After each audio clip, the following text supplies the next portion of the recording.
Republik Indonesia. Halo, selamat pagi. Apa kabar Anda hari ini? Senang sekali saya Poppy Pradana Putri kembali menemani Anda tentunya dalam program Ruang Publik KBR yang dipersembahkan kali ini oleh Kementerian Bidang Pembangunan Manusia dan Kebudayaan. Tema kita pagi ini adalah Gerakan Indonesia Melayani, Layanan Publik Tak Berbelit. Baik pendengar, nanti Anda bisa bergabung bersama kami di saluran bebas pulsa di 08 00 140 3131 dan juga melalui pesan singkat di 08 121 188181 dan juga bisa mention di akun Twitter @halokbr. Baik pendengar, dalam Undang-Undang Republik Indonesia nomor 25 tahun 2009 tentang pelayanan publik diatur bahwa memiliki tujuan untuk memberikan layanan publik yang baik. Segala upaya terus dilakukan untuk membentuk pelayanan publik yang prima. Dan pemerintahan Jokowi JK mencanangkan program gerakan nasional yaitu revolusi mental. Nah, salah satu topik utama dalam revolusi mental adalah gerakan Indonesia Melayani. Semangat untuk saling melayani terus digelorakan agar tercipta kondisi masyarakat yang saling mengayomi. Untuk mengetahui bagaimana gerakan Indonesia Melayani ini diterapkan dalam layanan publik, kita akan berbincang bersama Bapak Haswan Yunas selaku Deputi Bidang Koordinasi Kebudayaan Kemenko PMK. Halo, selamat pagi Pak Haswan. Selamat pagi, Poppy. Oke, apa kabar Pak pagi ini Pak? Alhamdulillah. Alhamdulillah sehat ya Pak ya. Bapak dari Kementerian Bidang Pembangunan Manusia dan Kebudayaan. Ya. Dan kita mengangkat tema pagi ini mengenai Gerakan Indonesia Melayani, Layanan Publik Tak Berbelit. Bagaimana menurut pandangan Kementerian PMK ini sendiri Pak terhadap program revolusi mental khususnya dalam program Indonesia Melayani ini? Ya, pada prinsipnya revolusi mental merubah cara pikir, cara pandang, cara sikap yang berorientasi kepada kemajuan dan kemodernan. Nah, untuk itulah kita bagaimana ciri-ciri negara modern adalah saling melayani, kemudian bersih, tertib, mandiri, dan bersatu. Nah, khusus Indonesia melayani ini, kita ingin meningkatkan pelayanan kepada masyarakat, transparan, akuntabel, dan dapat memudahkan semua urusannya tanpa adanya pungutan-pungutan yang tidak perlu. Yang saat ini oleh Presiden Joko Widodo telah disampaikan seluruh pelayanan publik harus bebas pungli. Dan apabila ada hal-hal yang mencurigakan, ada hal-hal yang memaksa masyarakat untuk membayar yang tidak pada tempatnya, maka bisa dilaporkan ke call center 1193 sehingga siapapun dapat merasakan pemerintah serius menangani pelayanan publik ini harus meningkat dari waktu ke waktu. Baik. Tadi Bapak sempat menyebutkan ada call center di sini 1193 ya Pak ya. Ini pengaduan dari masyarakat apa saja Pak yang bisa diterima di call center ini? Bentuk pelayanan publik misalnya pelayanan KTP, pelayanan SIM, pelayanan paspor, dan pelayanan-pelayanan kesehatan ini bisa diakses melalui pengaduan ini apabila memang ada oknum-oknum yang mempersulit atau meminta bayaran untuk sesuatu pelayanan yang seharusnya gratis. Oke, Ya. jadi kita masyarakat bisa langsung mengadu begitu ya Mengadu, Pak ya? Langsung angkat telepon saja, Ya. kan tadi nomor 1193 ya Pak ya. Jadi Ya. kita bisa menyampaikan apa saja keluhannya. Betul. Tadi ada yang meminta uang begitu, Ya. bisa langsung dilaporkan. Ya. Baik, Pak Haswan, apa yang menjadi fokus utama Kementerian PMK dalam membentuk sikap aparatur negara nih Pak yang memiliki sikap melayani kepada publik? Ya, jadi di dalam pelayanan ini harus diwujudkan dalam bentuk integritas yang tinggi. Ya. Sebagai ciri-ciri masyarakat yang revolusi mental dapat dipercaya satu kata dengan perbuatan, sehingga masyarakat yakin bahwa pemerintah yang melayani itu betul-betul orang-orang yang dapat diandalkan. Ya, kredibilitasnya Kredibilitas juga tinggi begitu. Yang kedua, dia harus memiliki etos kerja yang tinggi, di mana semangat juangnya tidak mudah menyerah, memiliki inovasi, kreativitas, dan pantang menyerah. Nah, yang ketiga, dia harus mampu bekerja sama, jadi bergotong royong untuk menyelesaikan berbagai masalah yang terkait dengan pelayanan publik ini.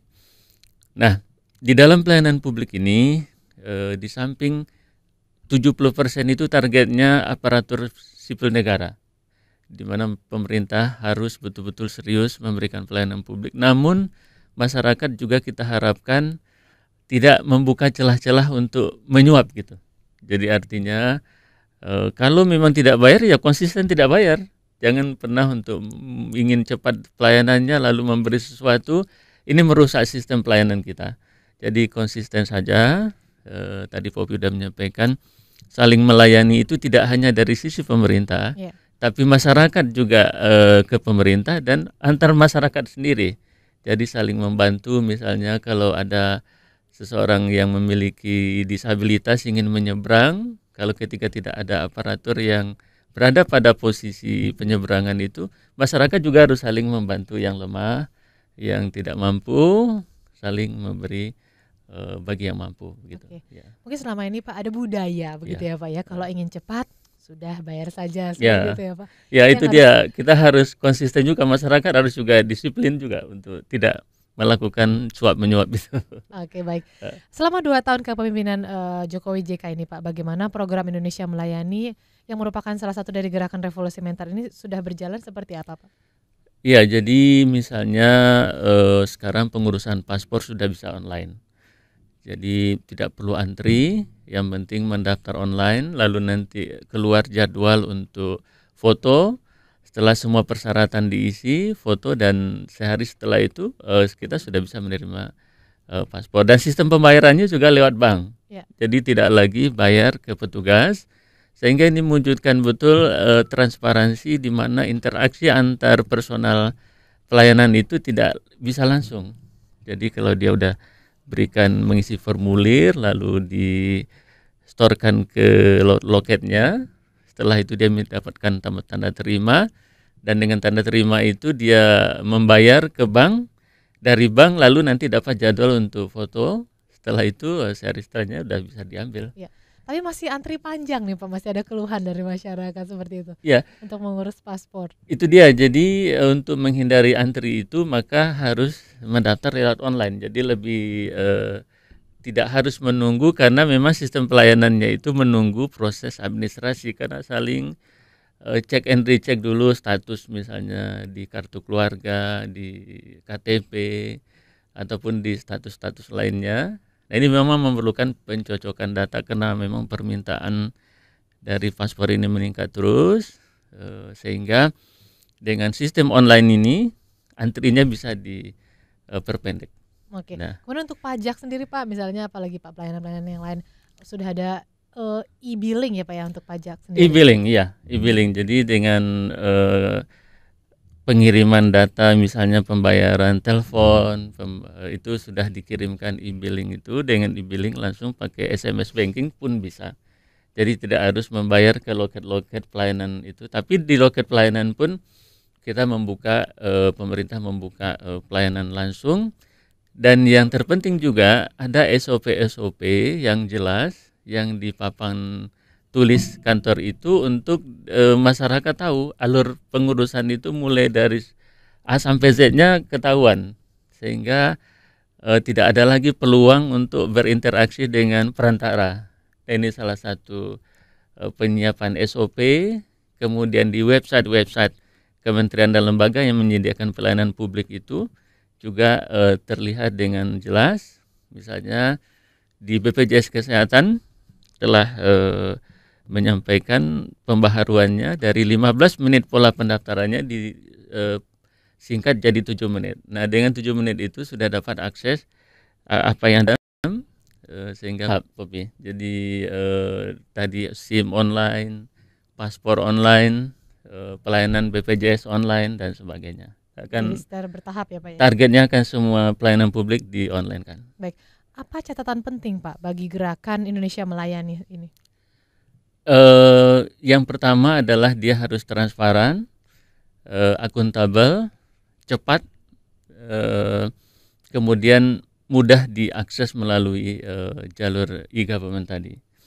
Nah, kita membangun semangat aparatus penegaranya yang tadi berintegritas tinggi, semangat kerja yang tinggi, dan memiliki semangat gotong royong, kerjasama antar unit kerja, karena kita tahu banyak pelayanan-pelayanan itu yang membutuhkan koordinasi secara terpadu, sehingga pelayanan satu atap itu juga merupakan salah satu wujud pelayanan publik yang lebih meningkat. Oke, pelayanan satu atap ya Pak ya. Satu atap. Bapak sudah ada SMS nih Pak dari para pendengar, dari Karim di Pekanbaru.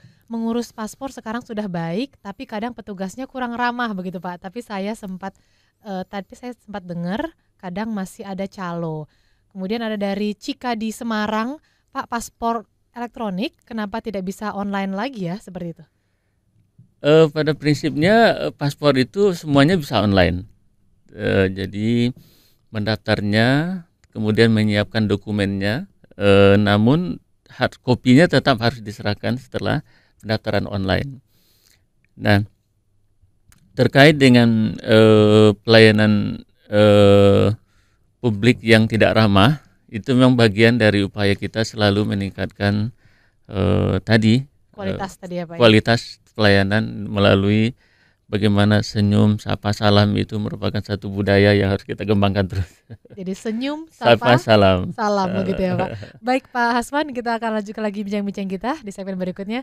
Dan pendengar, perbincangan masih akan berlanjut. Anda bisa menyimaknya di radio jaringan KBR dan 104.2 MS3 FM Jakarta, atau juga via streaming YouTube channel Berita KBR dan website di kbr.id.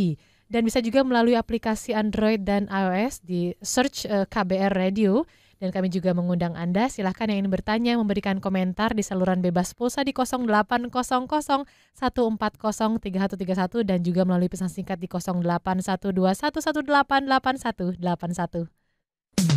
Masih kita dengarkan Ruang Publik KBR yang dipersembahkan oleh Kementerian Koordinator Bidang Pembangunan Manusia dan Kebudayaan Republik Indonesia.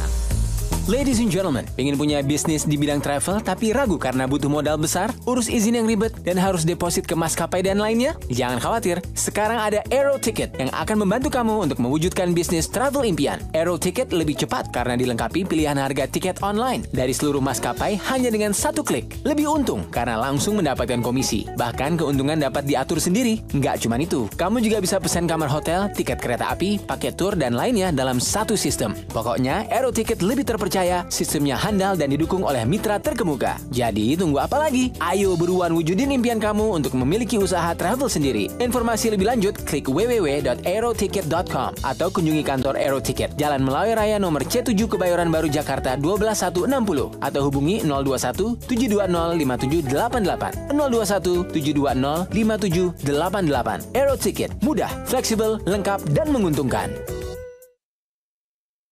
Dek, mau ikut kakak main basket nggak? Gak mau ah, mendingan aku main games di rumah. Di sana aku mainnya nanti sama siapa? Gak ada temen, Kak. Tenang aja, banyak anak-anak kecil juga di sana kok. Kakak main basket, adek bisa main sepeda bareng mereka. Asik kan? Hah?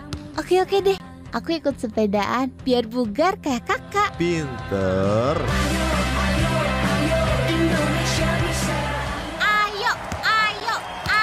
Ayo kakak, masukin bolanya. Kakak pasti bisa.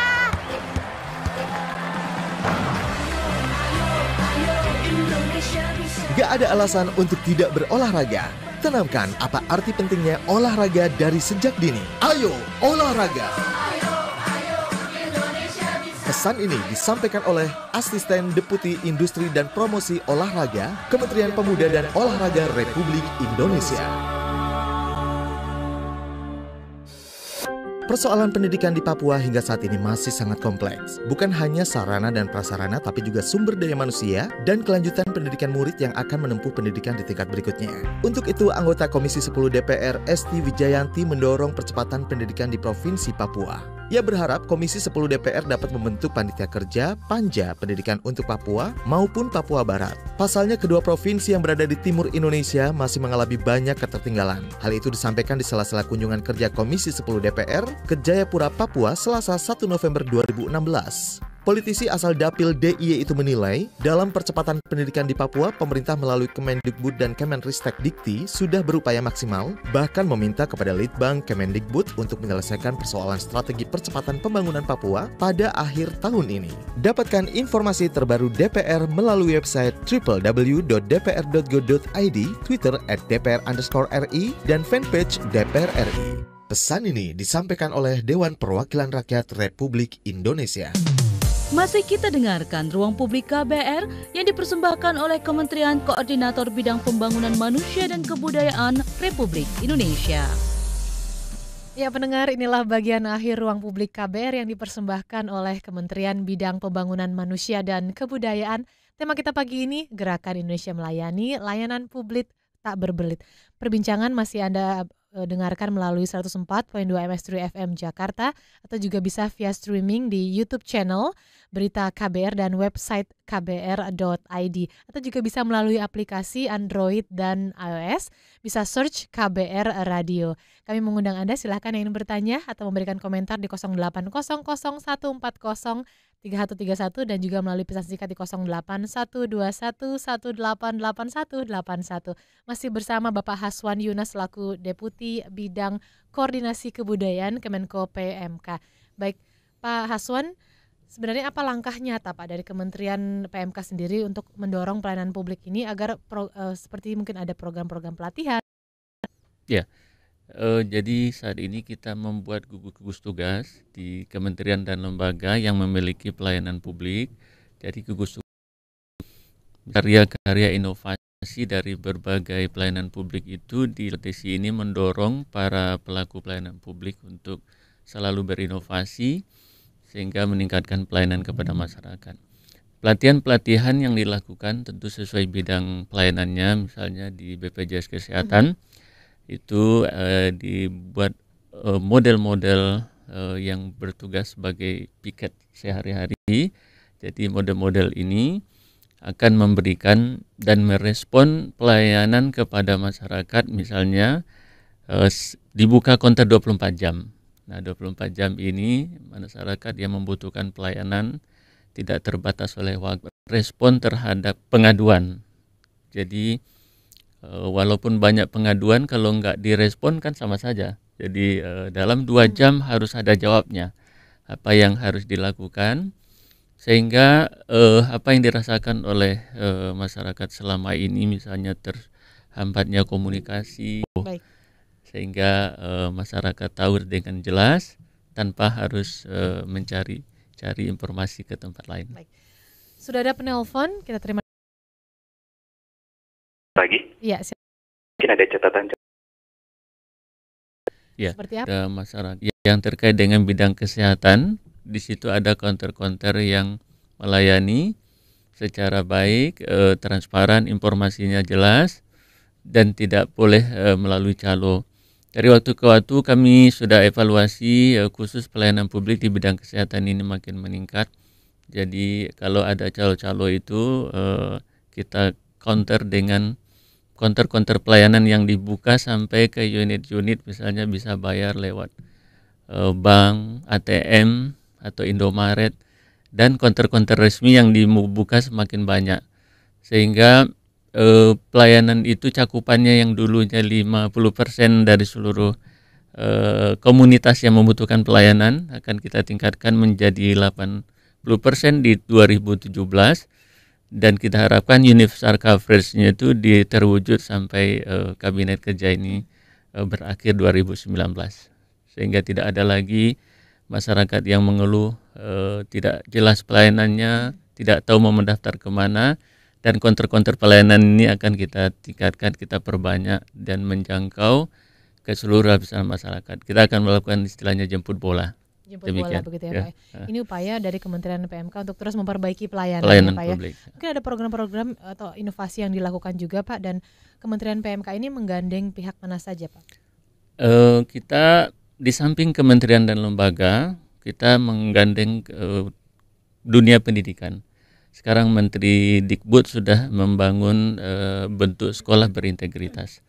Bagaimana sekolah tanpa menyontek, guru yang mengajar tepat waktu, kemudian materi yang diajarkan juga sesuai dengan silabus dan kurikulum yang sesungguhnya, sehingga semuanya kualitasnya meningkat dan pengawasannya meningkat, sehingga output sumber daya manusia yang dihasilkan akan meningkat juga. Di samping dunia pendidikan, kita menggandeng juga organisasi-organisasi masyarakat. Kita masuk ke pramuka, masuk ke organisasi-organisasi mahasiswa melalui KKN. Kita juga menggandeng para BUMN seperti BPJS Tenaga Kerja. Kita juga menggandeng kelompok-kelompok masyarakat, sehingga seluruh kelompok-kelompok strategis itu kita bekerja sama untuk segera mendorong pelayanan publik ini meningkat. Baik, sudah ada SMS lagi Pak dari pendengar, dari Diki di Jakarta. Biasanya masing-masing kementerian ada Inspektorat Jenderal ya Pak ya. Apakah itu juga sudah difungsikan secara optimal untuk pengawasan? Kemudian ada juga dari Adi di Banjarbaru, sanksi apa yang diberikan oleh pemerintah Pak kalau masih ada oknum yang mempersulit pelayanan? Ya, jadi sanksinya sudah pasti penegakan hukum tadi, sehingga semua pengawasan dilakukan secara internal. Tadi yang ditanyakan Diki, inspektorat kita fungsikan, sehingga secara internal dan juga pengawasan eksternal yang sudah ditunjukkan oleh pemerintah Jokowi JK terakhir ini, misalnya didatangkan tim anti pungli, itu juga sudah dibentuk. Jadi di samping internal dan eksternal juga dibangun terus.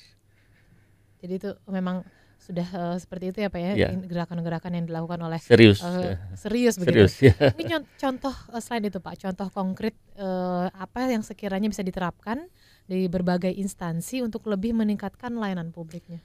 Transparansi. Jadi sistem informasi bentuk-bentuk benar-benar diterapkan. Diterapkan sistem informasi pelayanan apa saja, baik melalui websitenya kementerian itu maupun di pusat-pusat pelayanannya. Misalnya kalau kita datang ke Polda Metro, di situ sudah ada bagaimana alur mulai dari pendaftaran, kemudian tes sampai hasilnya, dan itu jelas waktunya, kemana harus pergi, siapa melakukan apanya. Ini yang penting masyarakat tahu secara transparan informasinya. Setelah itu diikuti, dan yang kedua peningkatan kualitas SDM yang melayaninya, kecepatan, ketepatan. Ditambah tadi harus ada pelayanan yang ramah. Sapa, senyum, salam tadi harus selalu ada di dalam bentuk pelayanan prima itu. Sehingga dari waktu ke waktu kita melakukan inovasi-inovasi. Tadi pelayanan 24 jam, kemudian mempersingkat waktu pelayanan, kemudian respon cepat, sehingga tidak ada penumpukan keluhan masyarakat yang seharusnya cepat ditanggapi. Ya. Sudah ada penelpon lagi dari Pak Aidi di Jambi. Selamat pagi Pak Aidi. Selamat pagi Mbak. Ya, silakan langsung pertanyaannya Pak. Iya, saya tertarik dengan pelayanan publik kaitannya dengan BPJS Mbak.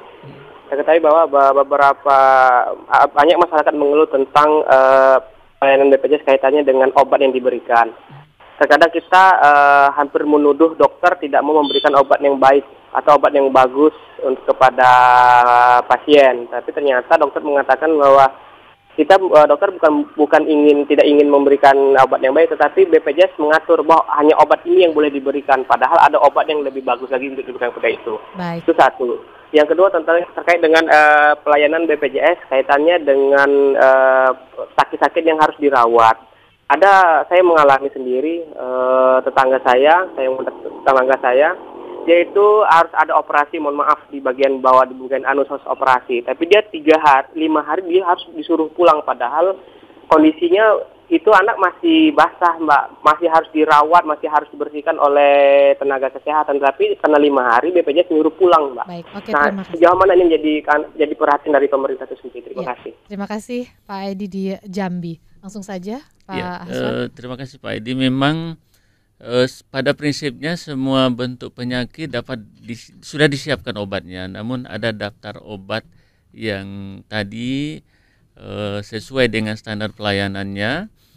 Namun dari daftar obat itu barangkali di rumah sakit tertentu kehabisan stok ya. Nah, ini kita akan upayakan terus supaya obat-obat yang tadi distandarisasi menjadi pelayanan untuk kesehatan itu selalu disediakan. Baik. Nah, kelalaian daripada pelayanan di rumah sakit itu harap dilaporkan ke BPJS-nya, sehingga nanti masyarakat dapat terlayani dengan cepat. Termasuk standar-standar kapan dia harus pulang, kapan dia harus tetap berada di rumah sakit, ini tentu dokter yang tahu. Jadi tetap dikonsultasikan, tentu tidak ada keinginan untuk menyengsarakan masyarakat. Untuk itu tetap harus komunikasi dengan petugas pelayanan kesehatannya. Oke, baik. Dan untuk tadi pengaduan ya Pak ya di telepon 1193. Baik, terima kasih Pak Haswan Yunas atas kehadirannya di studio kami. Baik pendengar, demikian tadi perbincangan kami bersama Kementerian Bidang Pembangunan Manusia dan Kebudayaan. Terima kasih atas kebersamaan Anda. Saya Poppy Pranana Putri undur diri dan sampai jumpa. Baru saja kita dengarkan Ruang Publik KBR yang dipersembahkan oleh Kementerian Koordinator Bidang Pembangunan Manusia dan Kebudayaan Republik Indonesia. Dek, mau ikut kakak main basket nggak?